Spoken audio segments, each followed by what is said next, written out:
So here's the teapot reference that I drew out for the next object we're going to make, and it's going to be fairly complex, I think a bit more complex than the wood dowel. There's something about the drawing that I wanted to point out that I may not have done earlier.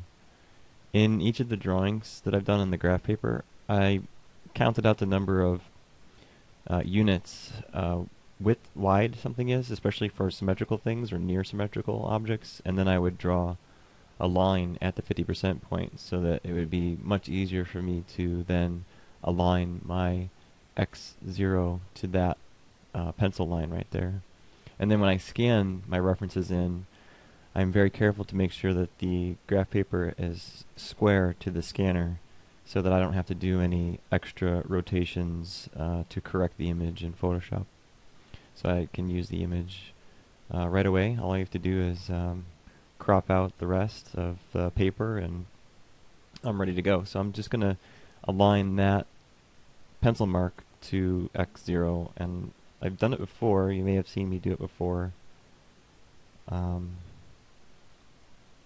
just wanted to make sure that you were aware of it. So that's reasonable. And then I'll move it up the y-axis so that the foot of the teapot's going to be on the y0. And you've seen me do that several times.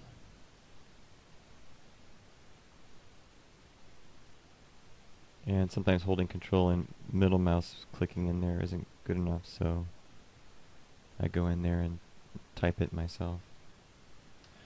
And then a negative number on the z-axis. In this case, I'm in the front viewport for this reference. For the body, let's start with that. I'm actually going to EP curve trace this, and I've got a bit of a dotted line there to show me the volume. So that I intend for my spout to kind of wrap up around the body. So I'm going to trace this, come all the way down to the foot, right to the x-axis, from top to bottom, and then I'm going to revolve it. And the nice thing about using the EP curve tool is it tends to give it a more natural feel when I'm tracing this. And I'll start by snapping to the x-axis, right there, but I'm not going to snap anymore. I'll just go through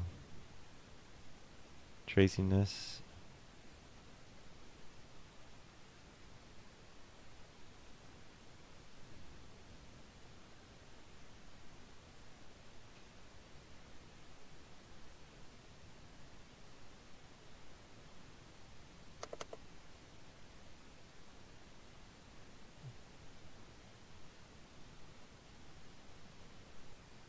And each of these control vertices will be a division for the revolved object.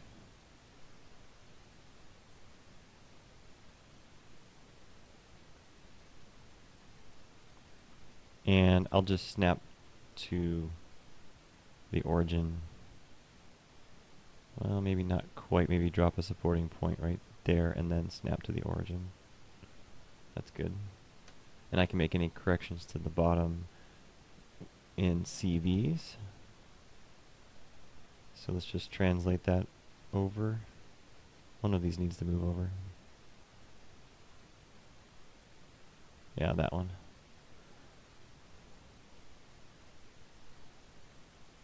Good. And let's just take a moment and I'll match up to the drawing a little bit better. I'll be right back when I'm done with that. Right here I was just matching the drawing a bit better. Right here I would like to have a sharper point, a crease, because if I zoom out here you can see that's where the lid is going to be, and I'm going to cut that part off in order to build the lid. So I want an extra edge or two right there, so an extra knot or two would be nice. So I'm going to define one right there and a second one right there, and then go through and choose insert knot at selection, multiplicity 1, and apply. So now I have a couple extra points right here to help me sharpen something to that effect. That's good. And that'll be a bit easier for me to decide like where it needs to be cut. Okay, I'll continue matching this. I'll be right back. Okay, and now I've successfully traced the drawing accurately, and I'm ready to do the revolve. Again, I have both the starting point and ending point of this curve right on x0, and we can confirm that zooming in here and tagging it. And we'll go to object mode, select the curve, and go to surfaces, and choose to revolve it. And I think that this will be fine. This number I'm going to change. I just want to show you what the defaults are. Okay, so as I said earlier, each CV turns into an edge loop for me to detail other items. Like I have an edge loop to detail to connect this piece and this piece. And I've done enough detailing for the lid, for separating the lid from the body. I think I would like to backstep once and take a moment and add a division in here and in here to help articulate this handle, this little hook, this little loop that's going to be for the hook of the handle. I'll add that in. I'll be right back. Yeah. So now I've got a point here to define an edge to come in, and I've got an edge loop here that will ultimately travel over this loop, and I've got a point right here. And then for the opposite end, the revolution looked like it came out really nicely. I think maybe just a little bit of a better even spacing between each of these, and make sure that I have one edge loop at the top of the spout and an edge loop at the base of the spout, and just a little bit better spacing on those to keep a good, clean, delicate form. And then I think I'll go from here, and if I need any more, I can add edge loops in when I convert to polygons. So revolve, and notice I can increase the number of sections here. I would like to go with about 48. 48 because I do have a large amount of detail that I need to add to this piece. I have handles to hand and spouts to attach. Another thing about my drawing is that I have a foot. Let's see, where'd that go? I have a foot in the drawing that I may or may not have put in there. I suppose I didn't draw it, but normally I will have like a dotted line in here to help show me where the inside wall is. But I can add that later. So I think that this is a really, really good start, and next I'd like to lay out the pieces I need for the spout, and that's going to be a series of primitive circles and lofting them. And then for the throat of the spout, which is this sort of bottom side here on a teapot, it's called the throat, kind of like a hen or a rooster. That area I can get some of that solved with curves, and I think I'll get most of it finished in polygons. So let's start by rotating these curves into place and scaling it to the right size. And then from here I will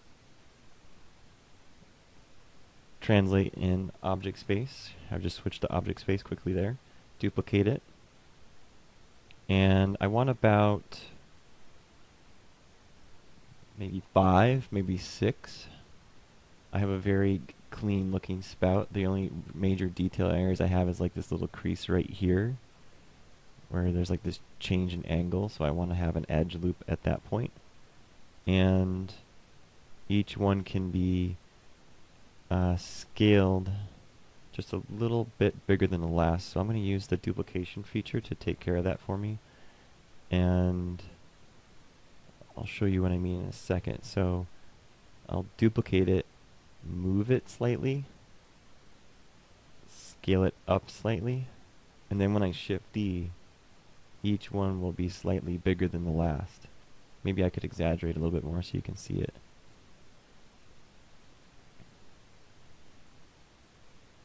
So again, I'll duplicate, Control D. I'll translate it. Maybe even rotate it a little. And scale it a little bit more so that when I shifty, you see how it's rotating and scaling? So it's kind of like putting it in place for me. That's a nice little feature there. And then I can just further tweak these.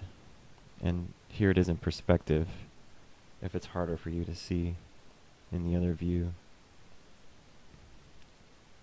You can see each one got a little bit bigger and a little bit more rotation there. So now I want to take a moment and place these so that they match the drawing.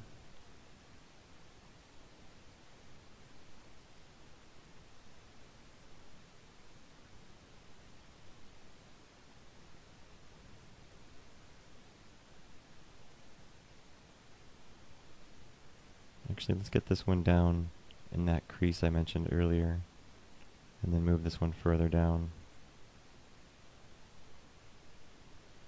And then this one can be much larger and rotated a little bit more extreme towards the throat.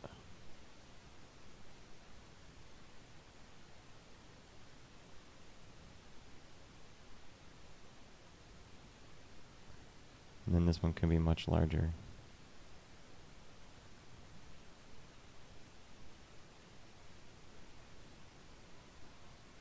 Something to that effect. And then this bit, I can get the remainder of that with polygons.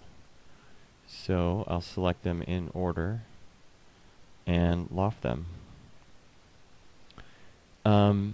It gets a little bit of this bow in it because one of my curves is not quite right. So I'm going to bring that up a little bit more and bring this one down a little bit more so that that's a straighter line, and then take both of those and bring them up together and maybe bring, yeah, and then maybe bring this one up to help take the pressure off here, because you can see how when I pull this down it swells this up on the opposite, on the next loop. So if I scale this one up, get a little bit closer, and the way I'm selecting those curves is I'm selecting both the surface and the curve, and then I control select the surface to deselect it. That looks fairly good. Let's look at it in perspective. I think that came out well. Really, really nicely, actually. I would like it to be a little bit more tapered in. I could solve that with polygons. I could solve that right now by editing the CVs in symmetry.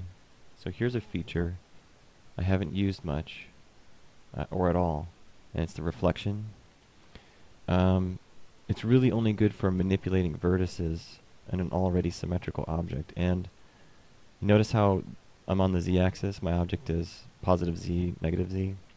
So I'll switch the axis to z. If it isn't there already, it is already there. And so now when I select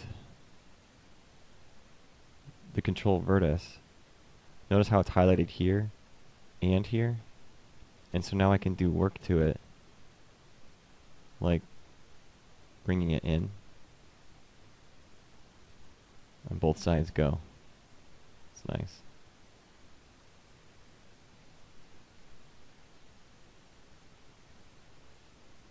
Just a little bit like that. And I think that went well. Next, I want to make, and a lot of this is going to get converted to polygons, and then I'll take a whole nother set of time to build it up in polygons. Next, I'm going to make the core of the handle, the loops that the handles hook into, these loops here, that will be done as a bridge with the curve option after I have thickened the teapot body. So I'll have an inside wall and an outer wall for this teapot body.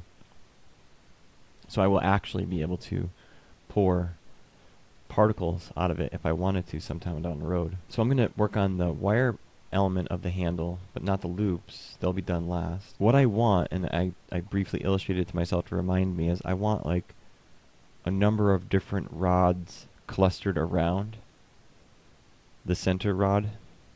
So imagine that this is like a metal hook coming in here, and then clustered around it are like these wood strips, and then it has this thin bamboo strip that gets wrapped around it, much like the teapot that I've done many times in the past and that I showed in an earlier video. I tried this out a couple minutes ago with a couple of different approaches. At first I thought, well, maybe I could use a circle, and that I would rotate that circle 90 degrees towards me, negative 90 upside down, and then maybe 180 degrees to open it, and then I would just change the radius. I thought maybe, I could fit this in there somewhere, but it really just doesn't have that super clean hemisphere 180 degree quality to it. It's more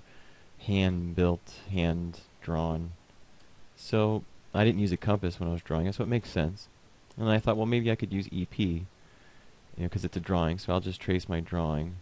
And then as I did that, I thought, well, now it's just too bumpy. I need something smoother than that. So I need something that's gestural, but not too detailed, too bumpy. So EP curve doesn't do it. So I'm going back to CV. So we're going to draw by CVs. And so I've drawn enough CVs to know that if I want control at the ends and if I want detail in this hook, I'm going to leave several points. And look how it's already smoother. And then as I get into these broader areas, I'm going to open it up and have more space between my points. And I'm sort of trying my best here to make them evenly spaced. It makes the process more predictable.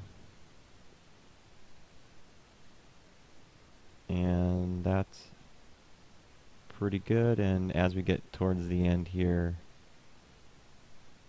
a little bit tighter so that the divisions can accommodate that shape. So then I'll go through and adjust CVs so that it's just a little bit more centered with my drawing. And here's how I'm going to do it this time. So I've introduced reflections. Let's take a look at one more thing inside this radial menu. There's tweak mode for move tool. So this is a nice tool. When I enable that, my gizmo, my manipulator, disappears, and now I have the ability to simply click and drag, click and drag, click and drag, so I don't have to marquee anything. But if I wanted to marquee, I could marquee multiples and click and drag multiples. But it is simply what you click is what you drag approach. So this is what you would use if you're modeling a character, animals, organic things such as this handle, and you just want to get in there and tweak point by point. This is the tool to use.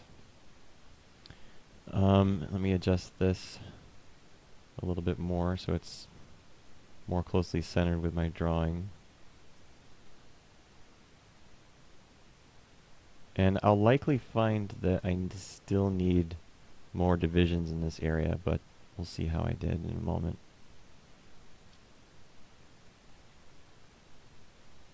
And just take a little bit of time to clean this. I would like a nice, graceful, swirling arc with little to no bumpiness in it to go with my graceful, lofty, hen-like teapot. Really capture the character of my teapot. Teapots have character too, you know.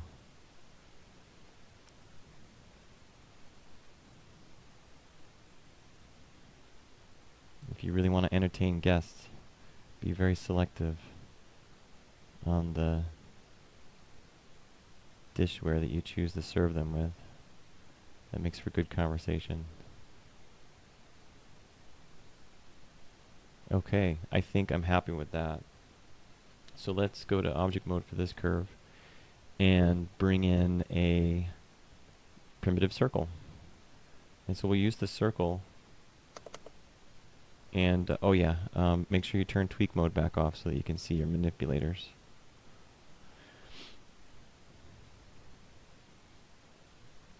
And snap this circle to the starting point of the curve. Remember the U is the starting point of the curve. Also remember I said to snap by moving your object close to the curve and then hold down C, which is the same as this button right here on the status line. Holding down C on the keyboard, and then it'll grab right onto that curve. I'm also going to align it to the angle and bring it down to the scale. I think this is too fat, too wide of a radius. Oh yeah, and I shouldn't really scale it. That's bad. I shouldn't do that. In the big picture, by the time I'm done with this teapot, it won't matter that I had scaled that, but I think it's just good practice to avoid that if I can. I should either scale the components like I taught you a while ago or use the radius. So we'll just use the radius and we'll slow down my manipulators here. My virtual sliders here. Okay. Yeah. Sorry about that. I'm getting sloppy there. And now I will select the profile, select the path, surfaces, extrude option box, and make sure that it's a tube, it's at the path, it's path direction, and it's a complete extrusion. I would say that came out really well right there. I like it. And it looks like the opposite end is equally nice. Very clean, matches the drawing well, and I think gives me a great setup for attaching the other pieces. So the idea here, which is not as clearly illustrated, is that I'll have multiple strips of wood dowels, like thin little wood dowels that are around the metal rod. So this is the metal rod. I'm going to wrap wood around that, and I'm going to take a bamboo wrap and wrap that around the wood to secure it into place so you have a nice, firm, thick handle that's easy to grab with your hand. So for the metal rod, I can make decisions, further decisions, like if I, for example, think that the radius maybe could be a little smaller, maybe a little bit smaller, maybe 0.2. 0.2 looks nice. And you can see in my drawing I had intended for the total width to be about from here to here. I'm okay with going a little bit thicker, but I wanted this to be relatively thin and delicate in design. Okay, and let's do that part. So that requires me to clean up some of the work that I've done already. So let's go to the outliner, and we'll stay in the front view.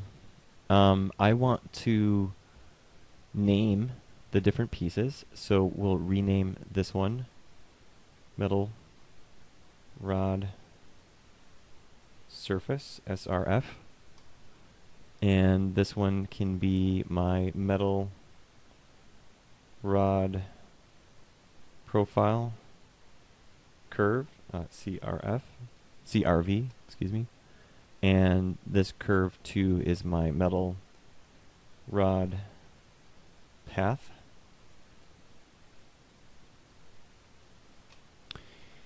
And those elements, I will use these to help me create the remaining pieces. So I'm going to hide the surface, Control H, hide the profile, In the path, I'm going to duplicate it, Control D, and hide the original, Control H. Now what I'm going to do is cut this one up, this duplicate, and create new wooden dowels from this one. So I'm going to make a decision. I'm going to decide to cut it, detach it, that is, at about, I think here would look nice, to all the way down to here would look good. And I will go to Edit Curves and Detach. And so now I have this extra curve here. I'll delete it. I don't need it. And this one here, delete that one as well.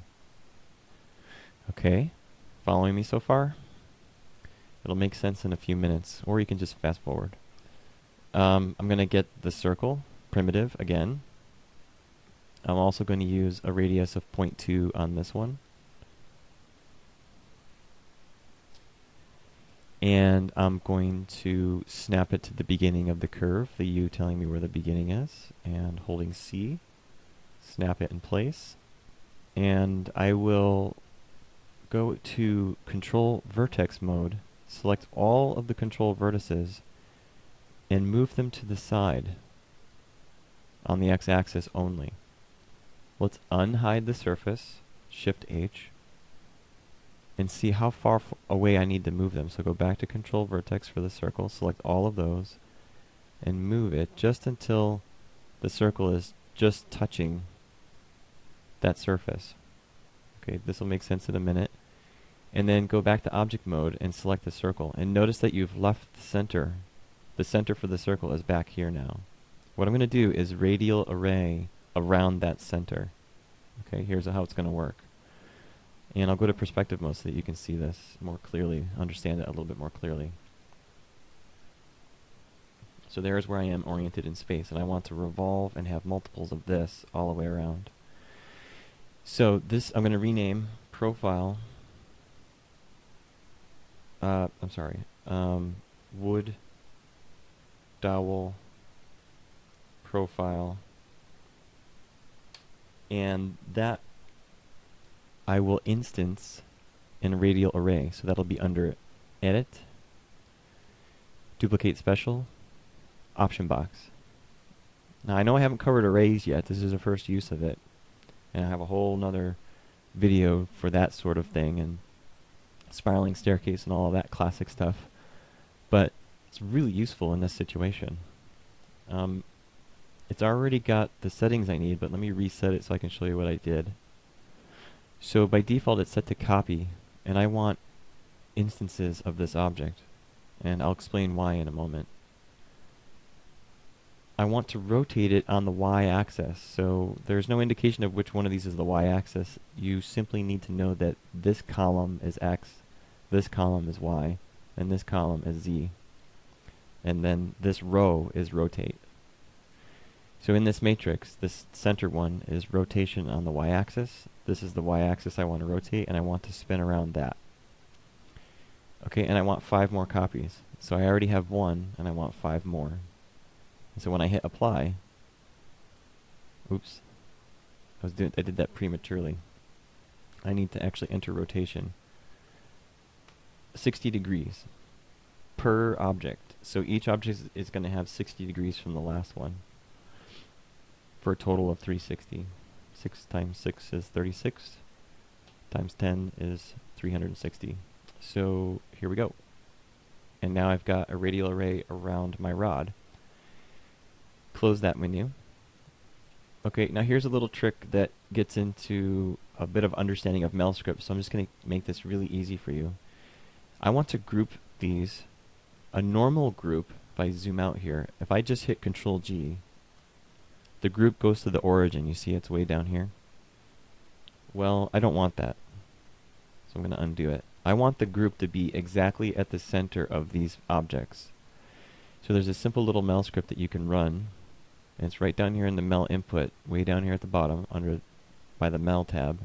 Click in there so the cursor is active, and just type group, and then a semicolon, and that's it. And then hit enter on the keyboard. And now I have a group that's at the exact center of that selection. So that's a nice tip. I think you should remember that one. Um, and the reason for doing that is so that I can rotate the entire group so that it is oriented with the direction of the curve. So it's pointing in that direction. How wonderful is that? It's great, Matt. I know. And then the whole point of instances, well, that's so that I can go into control vertex for one of them, and notice I can change them all at the same time. So I could do some pretty funky shapes with this. I mean, that in itself should get your imagination flying. And you can see that that's how I'm going to make the flower for the wood doll's hair. It's something like this. Alright, so the point of instancing it was so that I could adjust the spacing. So I'm selecting all of the vertices, control vertices of one of them, and so they all edit at the same time. And so now I can easily push and pull these until they touch. So they're nice, so they're compressed together very nicely. Okay, well that's really the tough part. The easy part is to extrude it. I used to think that I had to do 6 individual extrusions. Well, that's not true. All I need to do is select my profiles and then select the path last,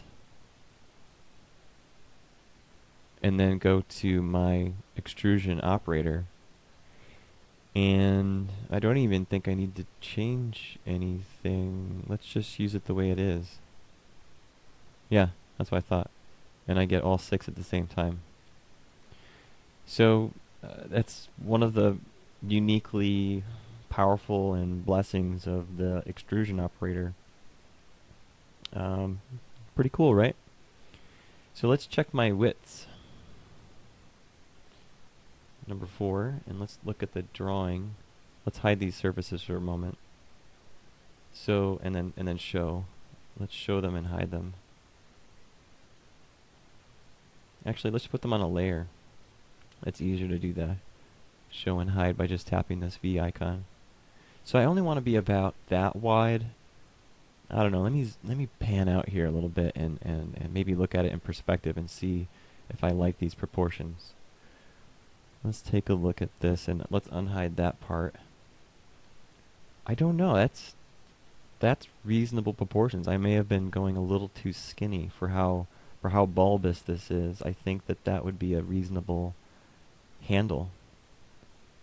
You may disagree, but I do think that's looking like a good set of proportions.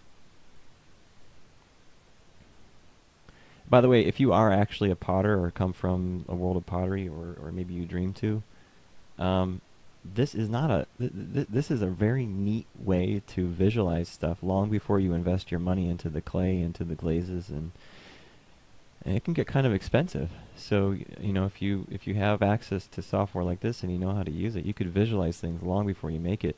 You can find out if your drawings are even going to look nice. There have been many times where I've designed things, and then when I actually build them in physical form, I discover I actually don't like the way they look in my hands. I like the way they look better on paper. So sometimes what you draw on paper doesn't exactly feel right when made and put into your hands. And I suppose that's true even with this stuff. I mean, this is just looking at a computer screen, but it does feel closer, much closer than just a hand drawing. Well, anyway, enough of that. Let's get on to the wrap itself. Let's do that part. The wrap would be made in a similar way that the metal rod and the wooden dowels are made. I will start by hiding this wood dowels group that I made, and let's hide the profiles. And what I want to do is take this detached curve we used for the metal rods and duplicate that one and hide the original and rename this new one wrap path, something like that. And I want to make a decision on where I want the loose wrap to be and the tight wrap. So I want it to be like tightly wound at the end, and then kind of loosely wound, and then tightly wrapped again at the base again. That'll look nice. To do that, I'm going to detach the curve, and I'll make a decision to arbitrarily detach maybe about here to about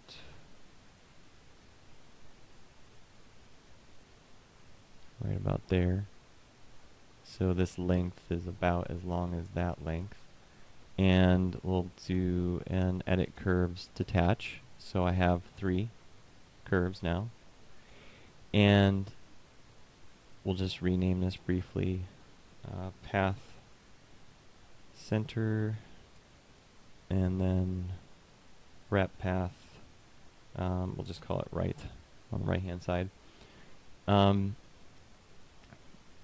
Let's bring in a circle again for the profile,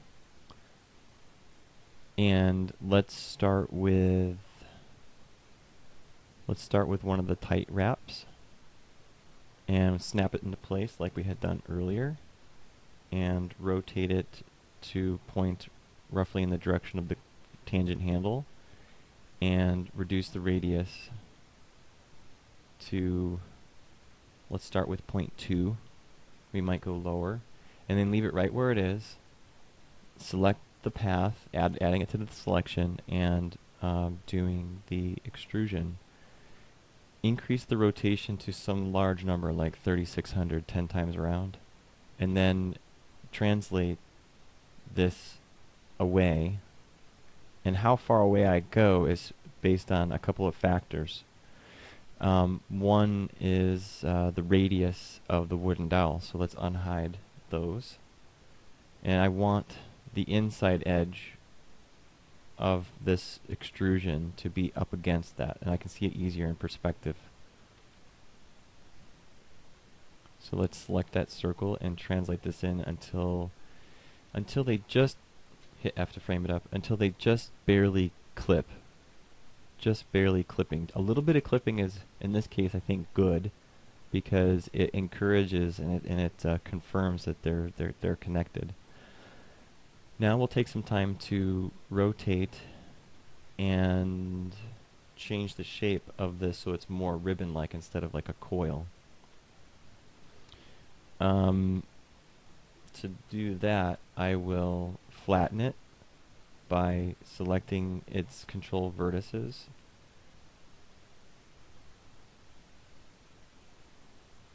On the outside, but not the 2 in the center, and I'll scale them using object rotation. Okay, so now it's more ribbon-like. And then to make sure they're not so pointy and sharp, I'll take those 2 CVs and translate them up. And then maybe even just scale them out just a little bit to give a bit of thickness to that. And then these 2 down and scaled out a bit. Okay, pretty nice. And now I can adjust my radius again by selecting all of them, and translating them closer, all of them, and translating the CVs closer, and just until we get a wee bit of clipping. Let's turn on the wireframe. Just until I get a wee bit of clipping. I think that's okay. Alright. And later on, when I edit this in polygons, I'll do some trimming. Like I'll trim back the ribbon a little bit. I don't have to do all of that right now. And I'm also going to make these different wood dowels. I'll cap the ends when they're converted to polygons, and I'll also like vary their lengths so that they're not all exactly the same length to give it a little bit more natural look. I'll do that when I'm in polygons. I'm also going to attach each wrap as I move on. I'll do that in polygon mode. I won't do that in surfaces. I find it much easier to deal with that in polygons. Okay, and then let's go back to the front view. Duplicate my profile. You know, there's something I'd like to change. I don't like how my CVs moved away from the center. That makes it very difficult for me to figure out where the next one should be. I'm going to undo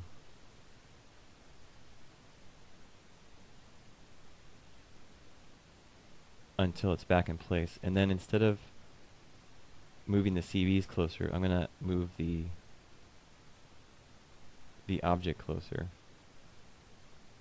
And I'll have to do that in object space. There. Okay, that's a bit better. So that way it doesn't it doesn't move the CVs away from the center. That's better. So I'm going to duplicate that thing, the profile, and move it in the front view up to where the next one's going to be, and do the same process of snapping it into place. So let's hide some stuff. Let's hide that one, and hide this wrap, and also hide that bit of curve, so we're looking at the next bigger curve. I'm going to snap this into place, remove any rotation, and we'll do the same process. Profile, path, extrude, and move the increase the rotation. This time, not maybe 3600 again. Let's try it, because it is a longer distance, so it would be a looser wrap. And then move the actually that came out pretty good. And let's unhide the new surface that had been created so that I can move this new profile.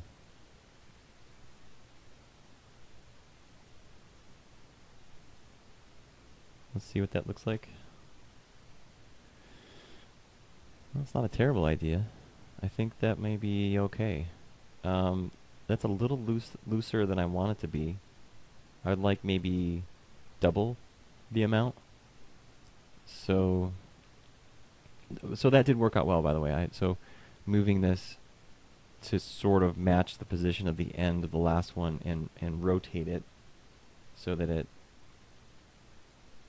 matched the angle of the end of the last extrusion did work out well. So I'm happy, very, very happy with that.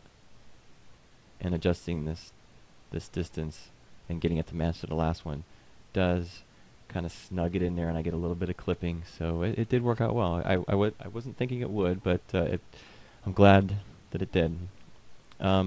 Anyway, back to the extrusion, back to this. I'd like double the amount, so I'm going to say times equal 2. Oops. Times equals 2, and hit enter. So I have double the amount of rotations. That's much more attractive. I like that. And let's go on to the next one. Hiding the dowels again so I can see what I'm doing. And let's get a duplicate of the profile. Control D. Let's move it in place so that it is it first has to be snapped to the end of the curve, so we'll snap, there we go, like that, to the end of the curve. And it has to be extruded first before I move the profile over, so we'll extrude it. Same number of rotations for this one, 3600, and move the profile over until it roughly matches.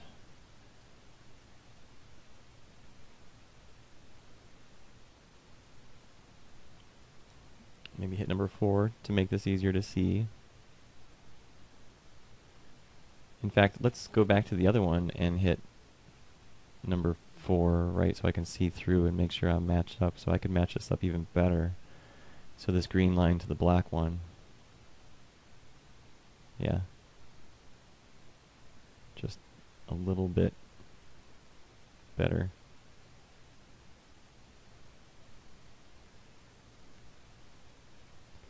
All right, so it's pretty close. I can do any remaining fixes in polygons. Let's go back to this profile and just adjust that a hair. Okay, that's great. That's good. And let's unhide the dowels and see what we got. Number 5 and perspective. And let's just scope it out a little bit here. So I would say that went together really well. And here's the metal rod. Let's unhide that one. I'm really happy with that. That's really attractive. I think this went well, and I was really happy that that went well, showing that to you. So now we move on to converting all of this stuff to polygons, so I can work on the lid and connecting the spout and detailing the handle bits here and putting on those final loops and final details at the foot. Very exciting to get this high quality stuff this far, and it's all procedural, meaning I can go in there and make some changes. And as you saw, I wanted to double my spiraling, and all I had to do is tweak a number, and as long as everything was lined up correctly, it propagated very nicely. And I think what I'll do is off the recording is I'll rename a couple pieces, and I'll do some grouping, and I'll make sure that I preserve my surface version of this teapot. I'm not going to delete the surface version of my teapot. I'm going to keep it. I'm doing some of that renaming I was talking about. I was going through naming these individually, but I'd like to name all of these wooden dowels all at once. So what I'm going to do is come up here to rename and just type in what I want it to be.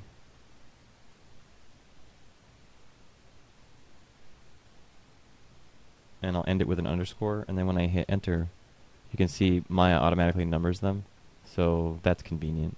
I wanted you to see that. So I'm getting ready for the conversions to polygons, and I realize I would like something a little bit more closer to what the spout would actually be. So what I've done here is I've taken this last profile, and, well, let me just undo it a bit so you can see what I did. Alright, so this is where it was, and so I went to the front view and decided, well, what if it was just intersecting some? What if I could just get a better visual on it? So I brought it in here, I moved it down, I scaled it up some, rotated it a little bit until it more closely matched the drawing, and something like that. And then I hit 5 to see, how does this edge look? I kind of like that. And then I went back to the front. I went back to perspective and checked it out here, and I thought, okay, that looks pretty good. And I'm starting to think that maybe a Boolean would be a good way to get that one started, where I'll take the polygon version of the surface, cap off the ends, make sure this is a closed surface, and then Boolean between the two of them, and then correct any of the triangles that may arise around the edges, and then go from there. I think that would be a very good quality result, assuming the Boolean works. If the Boolean doesn't work, which it might not, I would then delete polygons on the interior and have to go through manually stitching things together. That takes just a little bit longer. It might actually take the same amount of time. I've also taken the time to convert and test a polygon object from this spout. So let me delete that and show you what I had done there. So here's the spout surface, and I want to convert it. And what I had found is if I use the general setting, quads, and maybe a 10 by 10 to get it started, I hit apply for that, and I found that this edge right here doesn't align with center. And so I thought, well, maybe I just need to increase the number. So I started playing with that, and I realized, well, it still isn't quite lining up. No matter how high I crank this up, it never quite lines up. So I don't need a huge amount of edges, but I do need that to line up. And so I went over here and started investigating these parameters, and I found that right here for the U-type, per surface number of isoparms, choose that, and it matches perfectly. And I thought, okay, it matches perfectly, but only when you use an odd number. So if I used an even number of 12 divisions, it is off a little bit. But if I do an odd number of 13, that works well. But not any odd number will work. 15 won't work, but 17 will. So it's every 4. So starting at a value of 5, I believe. So if I said, 5, I would be lined up. And then if I, added 4 to that and said 9, it's still lined up. Added 4 to that, 13, it's still lined up, and so on, 17. And so I took a look at it, and I counted edges, and I thought, okay, I want to connect here, and this looks like a good place to connect. A good place to connect. This can connect here, here, here, there, or there, although I'm a little undecided as to where that would go. I could add an edge loop on the body to accommodate that. So you get the idea. I think 17 is going to work out well, so I'm going to keep that one. Also take note that I've already named everything, and when I'm all done with my conversions, I'll take all the original curves and surfaces and I'll put that into one massive top level group. For the revolution, for the body, I will convert and do something similar. I want the 48 divisions on the side, so I'll just enter that number myself. And I'll also do per surface number of isoparms so that it matches accurately. And I will enter that same parameter on the V-type right here so that it matches accurately. I want to increase the divisions on the U to 48 and 48. I think that's what I used on the body surface. Let's check that one more time. Yeah, 48. But the number of points in the profile curve, that's going to be harder to match. So let's hide the body, Control H, and just look at the polygon one. And let's also hide the spout. Where did that go? Right here. Hide that one. And let's see if I can get a point count on the body that edge count here that better accommodates. So I've got a connection here, here. I could connect there, here. It looks like that's really close. Let's see here. U is or V is the one that stays the same. U.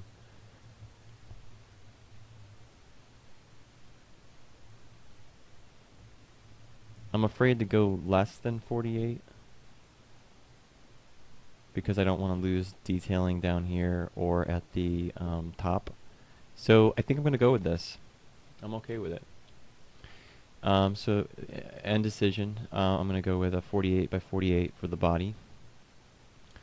For the nerve surfaces of the handle and all the parts, let's simply turn off all objects and only make NURB surfaces selectable and select all of them